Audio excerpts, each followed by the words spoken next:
A young woman was publicly humiliated at her younger sister's dream wedding in front of 200 guests and branded the family's living shame.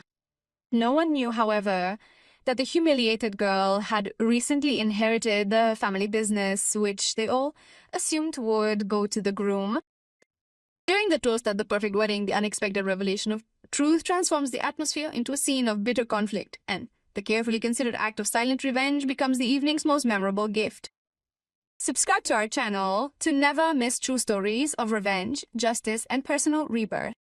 My name is Chiara Santini. I am 28 years old, and the day of my younger sister's wedding was the day I stopped being invisible.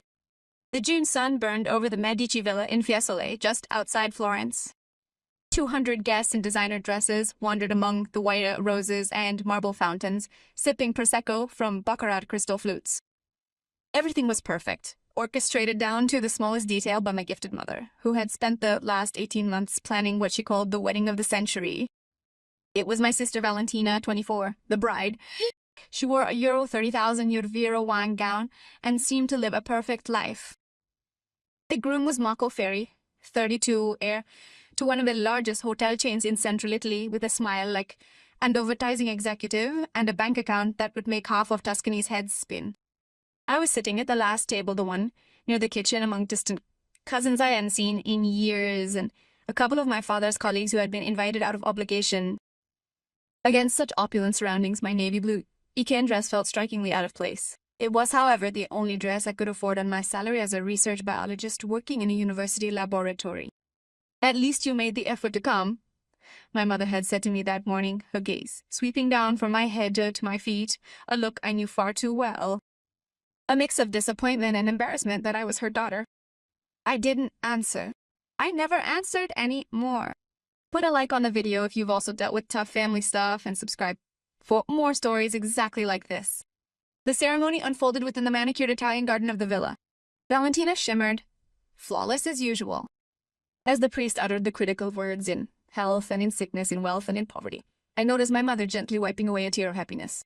My father, Giulio Santini, proprietor of Santini Tessuti, a textiles company founded by my grandfather in 1962, observed with pride his most cherished daughter as she pledged everlasting love to a man she'd known for merely 8 months.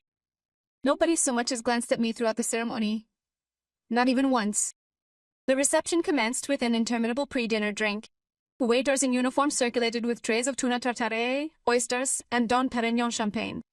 The live music filled the air along with the ringing laughter of the guests. I remained to one side, holding a glass of sparkling water, when Aunt Margherita, my mother's sister, came near, a woman with more plastic surgery than facial expression. "Darling Chiara," she said in that tone, fake affectionate, that she always used. "No boyfriend yet?" At your age, Valentina had already been engaged for 3 years. "I've been busy with my PhD," I replied calmly.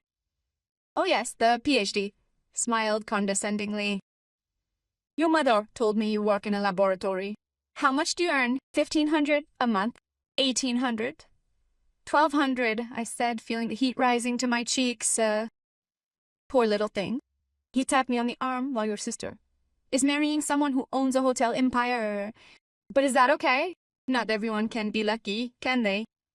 He walked away before I had a chance to respond, leaving my nail sharply implanted in the palm of my hand. The worst moment came during dinner. I was sitting silently, pushing the saffron risotto onto my plate, when the microphone crackled.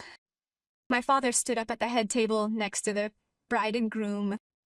"Good evening, everyone," he began in a strong and confident voice.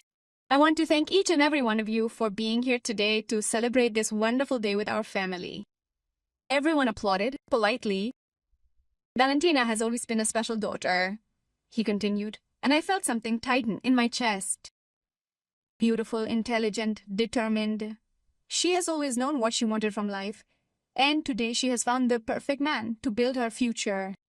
More applause. Marco stood up and kissed Valentina on the cheek. At that point, my father turned slightly, and his eyes landed on me for a fleeting instant before he redirected his gaze back to the microphone. "Not all daughters are the same," he said, his tone changing imperceptibly. "Some bring pride to their family, others, others are a burden. A reminder of bad choices useless ambitions, and how disappointing it can be to see someone squander every opportunity they're given. My blood ran cold. Some of the guests looked at each other uncomfortably. Others lowered their gazes to their plates. But today, my father continued, raising his glass. We celebrate those who have done well, those who have not let us down. Let's toast to Valentina and Marco. 200 glasses were raised. I stood still, my hands clasped in my lap, feeling everyone's eyes on me, even though no one was looking directly at me. When the music started up again and people began to chat, my sister approached my table. She was still wearing her headscarf and smiling with the superiority she had perfected over the years. "Don't make that face," she whispered, leaning toward me. "Dad was just telling the truth. You are the living shame of this family, Chiara. You always have been." Then she left, leaving a trail of Chanel Negro and poison. I stood up, grabbed my bag, and went out into the garden. No one noticed my absence. I wandered over to the furthest fountain, the one concealed by a wisteria pergola, and then settled down on its cool marble edge. I took a deep breath, once, twice, 3 times, then pulled a brown envelope out of my bag. The items inside consisted of documents I had received earlier that same morning, officially signed and stamped by a notary public. I had waited 3 years for this moment, 3 years of silence, humiliation, and invisible work. But it had finally arrived. I went back inside just in time for the cutting of the cake. A 5-tiered monster decorated with sugar flowers and edible gold leaf. Valentina and Marco cut the first slice while photographers immortalized every second. Then it was time for the toasts. Marco took the microphone first, thanking everyone with generic phrases and perfect smiles. Then it was Valentina's turn to speak about love, the future, and how grateful she was for the wonderful family she had. When she finished, my father took the microphone again. "Before the evening ended," he said, "I'd like to make an important announcement." Silence fell over the room. As many of you know, the Santini Tessuti Company has been at the heart of our family for 3 generations. And it is with great pride that I announce that as of today, Marco Ferri will officially join the management of the company as its future CEO. The applause erupted. Marco stood up and hugged my father with mock modesty. "Together," Dad continued, "we will take the company to new heights." Marco has already put forward a proposal for expansion into the luxury hospitality sector, incorporating our fabrics in the upholstery of his hotel chains. This is the future I've always dreamed of. I looked at Valentina. She was smiling as if she had just won the lottery, and perhaps from her point of view, she had. I stood up. The unexpected suddenness of his movement drew a few curious eyes to him.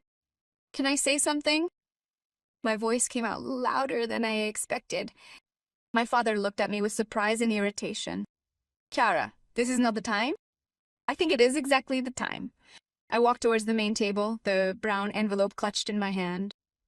Since we were discussing the future of the Santini Tessuti Company, the atmosphere changed immediately. The music subsided. The guests turned their attention to me, their expressions ranging from curiosity to noticeable concern. "What are you doing?" my mother hissed, rising from her chair. I ignored the question and addressed my father directly. 3 years ago, when Grandpa Angelo died, he called me into his office the night before, told me that he had always known who I was supposed to be, and left me something. "Chiara, that's enough," my father said, his voice tense. He left me 51% of the company's shares. He opened the envelope and I pulled out the documents. Documents that I kept secret for 3 years, as he had asked me to do. I had to wait until I finished my doctorate and prove that I was not the failure everyone thought I was. The silence was deafening.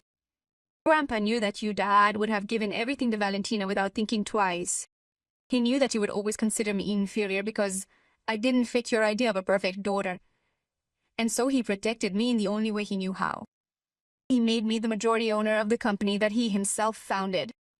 My father was as white as a corpse. Marco looked at the documents as if they were written in Aramaic. Valentina had stopped breathing.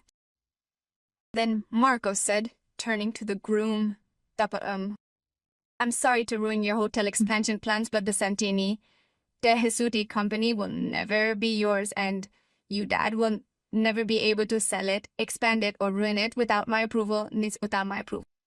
Write in the comments what you would have done in my place, and don't forget to subscribe to the channel. That's a lie!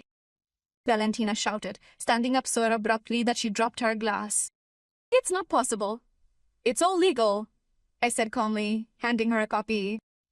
Notary Benetti, here today as a guest, can confirm this. Right, notary?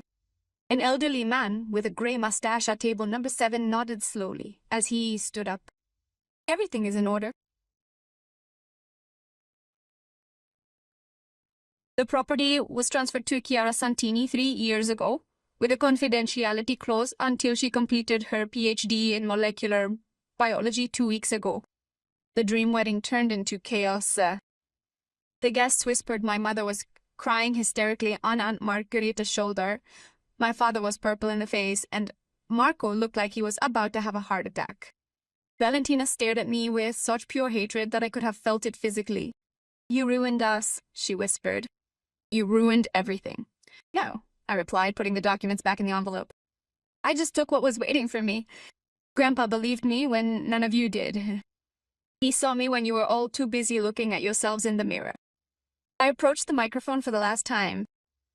As it happens, I said to the guests, still somewhat shocked, tomorrow morning I will hold the first meeting of the board of directors, and the first decision will be a complete restructuring of the management team. There will be no more places for improvised talents or for those who think that an expensive wedding is equivalent to business competence. I looked directly at Marco. Leave your hotel expansion ambitions within the confines of your current hotel's ferry. The Santini company will remain what it has always been, a textile company, and it will once again be run by those who truly understand fabrics, not by those who only know how to count other people's money. I dropped the microphone on the table with a loud thud and headed for the exit. Chiara! My father's voice stopped me halfway across the hall. I turned around. His eyes were shining, something I had never seen before. How could you do this to us? Do this to you? I laughed, but without humor. Dad, you called me a burden in front of 200 people. You told me I was a disappointment all my life. And you wonder how I could. You don't understand, she stammered. It was all set up. Marco would have run the company to ruin, just like he did with 2 of his properties before his father bailed him out. I did my research, Dad. Unlike you, I control who I do business with. Valentina reached out to me, her veil crooked and her makeup starting to run. You're an envious, she spat. Can't stand that I'm happy? That I found someone? Valentina, I interrupted her in a tired tone. You can be as happy as you want, but not on the back of the family business, not using your grandfather's work as a dowry for your golden wedding. You married Marco for love? All right, so you really shouldn't have needed the involvement of Santini Tessuti to conclude the deal. She slapped me hard. Yard. My cheek burned, but she didn't flinch. Are you feeling better? I asked calmly. She was shaking, tears streaming down her face. I hate you, I know, I said, but at least now you respect me. He walked out of the Villa Medicia as the sun set over Florence, painting the sky orange and pink. Behind me, I could hear the marriage disintegrating. Screams, crying, doors slamming. He got into my 2008 Fiat Punto and started the engine. As I drove through the Tuscan hills, my phone began to vibrate with angry text messages. I ignored them all. There was only one message that I read, from an unknown number. Well done, Chiara. You would have made your grandfather proud. Notary Benetti. I smiled for perhaps the first time in years. 3 months later, the Santini Tessuti company had been completely restructured.